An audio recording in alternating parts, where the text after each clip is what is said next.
let's get into week 6 of the NFL. Kicking things off with Thursday night football featuring the Denver Broncos and the Kansas City Chiefs. Now, the Chiefs ended up winning this game 19-8. Kansas City did not look great on Thursday night. They barely covered the 10.5 point line.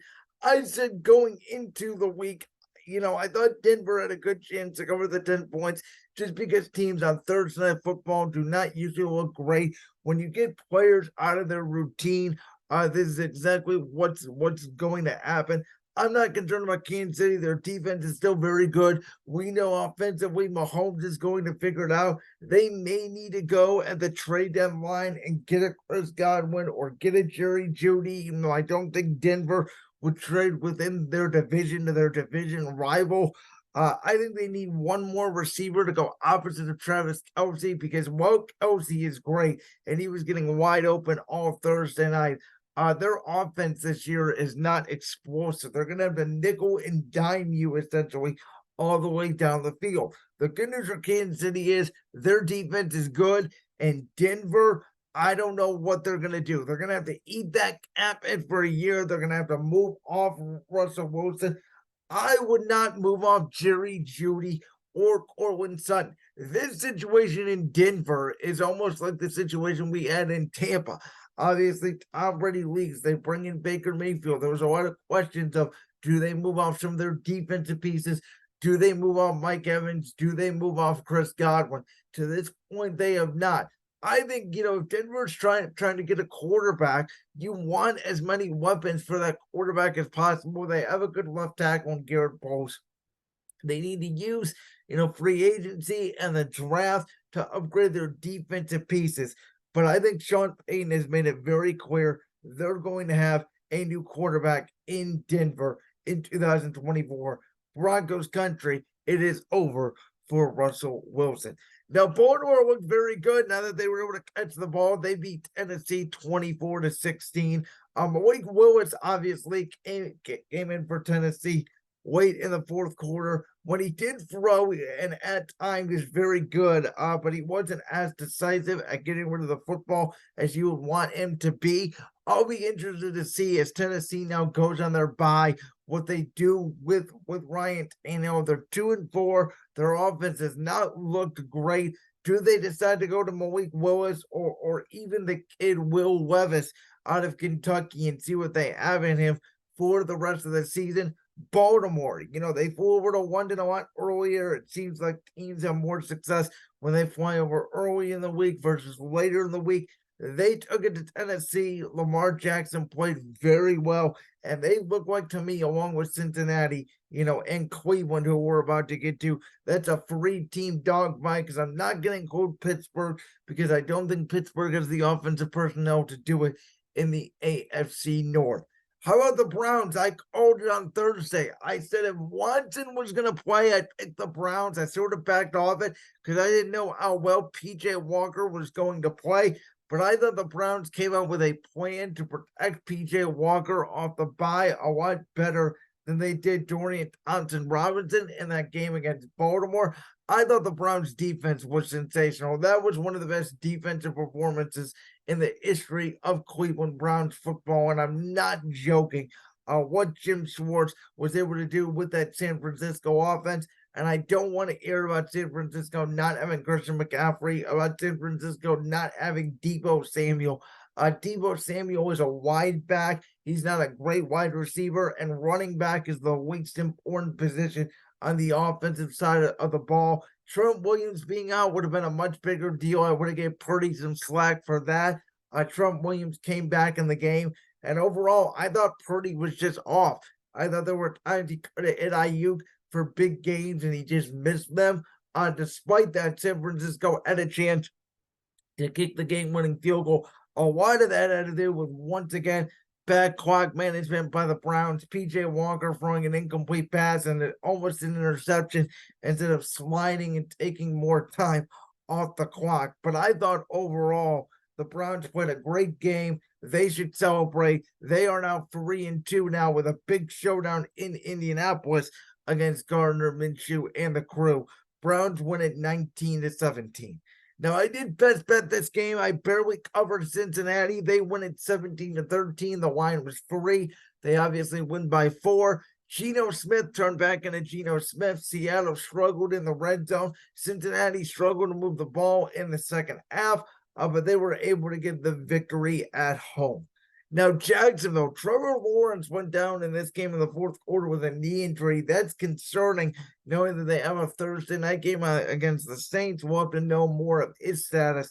But Gardner Minshew just turned the ball over here. This was a classic case of a classic Gardner Minshew game, who reminds me a little bit of a smaller Baker Mayfield. You're going to get good games from Gardner Minshew. You're going to get bad games from him. That's why Indianapolis is going to be a roller coaster for the rest of this season without Anthony Richardson. They have good weapons. Now they're probably going to finish with like 5 or 6 wins as opposed to 7 or 8. You know, Minshew versus Richardson, I think, is a difference of 1 to 2 wins, which will give Indianapolis a better draft pick. We know that they need more weapons, and we know that they need a couple defensive backs. But I thought overall, Jacksonville took advantage of turnovers. Their offense did stymie in the second half. I think they're going to get there. I think they'll be fine, though, by the end of the year. Even what I do not think is fine, and I said it going into the year, I was not a believer in the Saints. Now, I did bet this game. I thought they'd pull off a low-scoring win against Houston, what turned into a low-scoring loss against Houston. C.J. Stroud did throw his first interception in this game, but in the second half, he rebounded. He looked poised. He looked calm. And Derek Carr has not looked comfortable in his Saints uniform, as I had predicted. I don't love Dennis Allen as a head coach. I think he's rigid. I think he's a defensive mind. And I think when you have Michael Thomas, Chris Olave, we've seen the emergence of Rashid Shaheed. You have Jamal Williams. You have Alvin Kamara.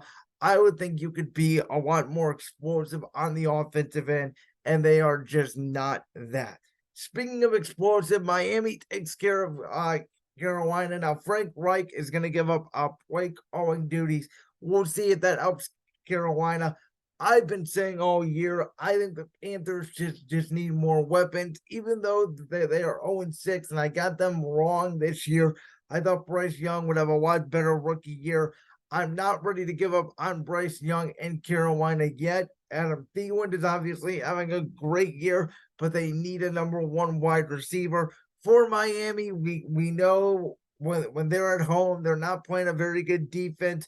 They can be in a track meet. This will be their toughest test of the season yet, going on the road in prime time against a very good Eagles defense that, despite the loss, played very good against the Jets with most of their defense out. Now, Washington, I did call this one. I said +2. I said they're going to beat Atlanta. I said Desmond Ridder is not the guy for Atlanta. I said it going into the year. I said Atlanta as the wrong quarterback. They have a lot of running backs. They have good skill position players.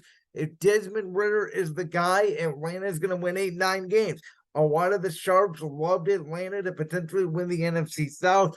I did not. To me, they're focusing too much on using Tyler Algier. I'd use more of Bijan Robinson, but Sam Howell is a lot like Baker Mayfield and a lot like Gardner Minshew.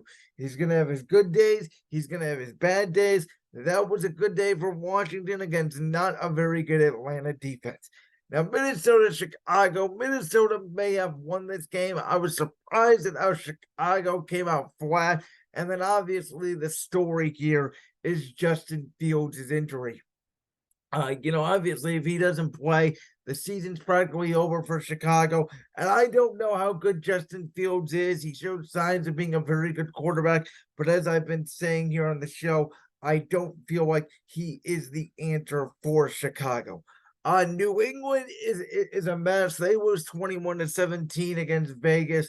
Again, this is one of those Patriots games. Mac Jones made a terrible interception, but then he did make one good throw to Devontae Parker that was dropped down the seam. I thought New England played a better second half than what the score indicates. But again, at the end of the day, New England is not a very good football team. Now they play the Bills and Dolphins back-to-back. They're going to have one win here, probably for the first 8 weeks of the season.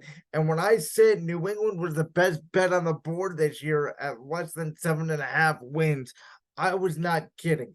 When you take a look at the schedule and you take a look at the roster construction, again, we talk about it all the time. Vegas is winning games because they have a good pass rusher, they have a great wide receiving core, and they have a decent quarterback, and they're beating up on bad quarterbacks right now. They're not a great team, but they can beat teams like New England. They can beat teams like Green Bay.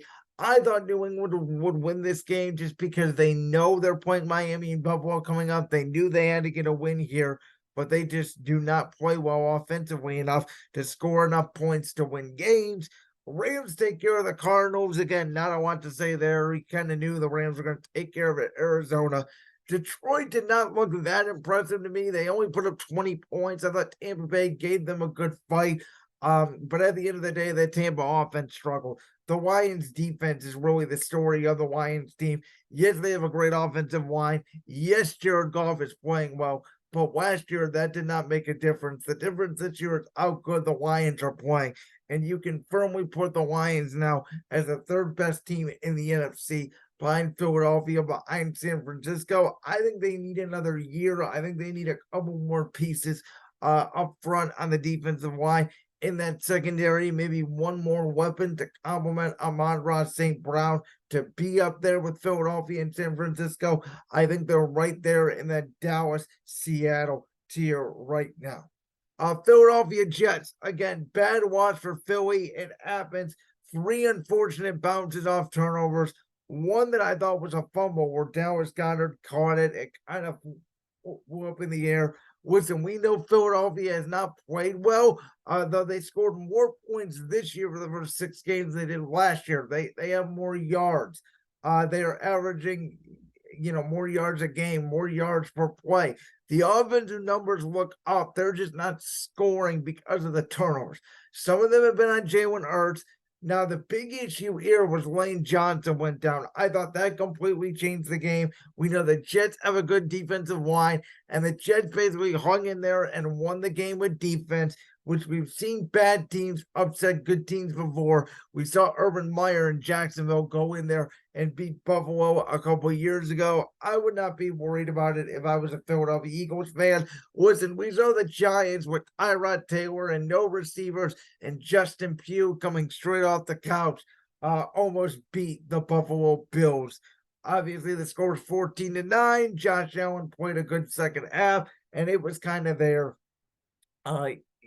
Bills survive with a win. They move forward. And then obviously Dallas Chargers. Chargers do not play well. Chargers are going to Charger. It was sort of a classic week where the Chargers play a good opponent. They melt down at the end. Dallas executes better. And obviously Michael Parsons makes the big sack. They get the pick on Justin Herbert. They win the game 20-17. Honestly, not a lot to say about the NFL this week. It was sort of a weird, unexpected week. Again, a lot of defensive sort of calls, as I mentioned. Just a little while ago, I do feel like they need to clean up the officiating. I thought that there was just a lot of bad weather games, a lot of weird games, a lot of weird vibes, and not a lot of explosions. It was just one of those weeks in the NFL that I feel like we see, once or twice a year where it's just upset week. But generally, the good teams rise to the good, the bad teams fall to the bad, as I've always been saying. And the money line, we went 9-6. And my best bets, I only hit Cincinnati and Washington. I missed the Saints -1.5 against Houston. Missed Chicago covering against Minnesota, though I had a chance. And then Philadelphia, who dominated the Jets the whole game. And then obviously just let it go. Bad turnovers by Jalen Hurts. I expect him to bounce back against the Dolphins next week.